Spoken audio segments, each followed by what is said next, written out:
Woi, jembatan kalian bagus, kuat, kokoh. Ah, mana main? Jembatanku lah, bobrok, reot. Aksi TikToker singgung janji pejabat, protes jembatan Lalai Sukabumi rusak parah, didukung warganet.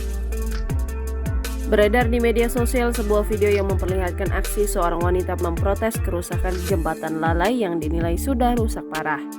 Jembatan Lalai di Kabupaten Sukabumi yang mengalami rusak parah menjadi sorotan setelah diunggah oleh pemilik akun TikTok @namanya Juang. Diketahui jika lokasi jembatan tersebut berada di perbatasan antara Desa Bantar Kalong dan Desa Sirna Jaya, Kecamatan Warung Kiara, Kabupaten Sukabumi, Jawa Barat.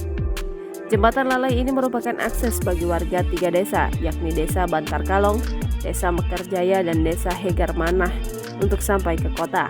Di bawah jembatan tersebut mengalir Sungai Cimandiri.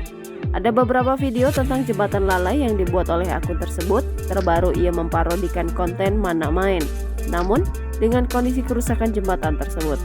Pemilik akun itu juga memperlihatkan bagian-bagian jembatan yang rusak parah. Ia juga menyebutkan bahwa dengan melewati jembatan Lalai bisa menguji adrenalin. Uji adrenalin kalian dengan naik gunung? Ah, mana main? Naik jembatan Lalai Cimandiri lah. Jantung kalian diuji, nyawa kalian jadi taruhan. Keseleo dikit, udah wassalam. Menantang kan?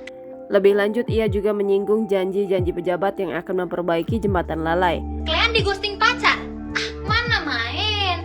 Digosting pemerintah lah. Katanya mau benerin jembatan, malah ngilang tanpa kabar. Katanya 2021 maksimal pembangunannya. Udah 2023, kemana aja ya? Unggahan itu menuai banyak komentar dari warganet. Tak sedikit dari warganet yang mendukung aksi wanita tersebut serta berharap bahwa adanya protes itu jembatan Lalai bisa segera diperbaiki. Jangan lupa subscribe, share, komen, dan like ya.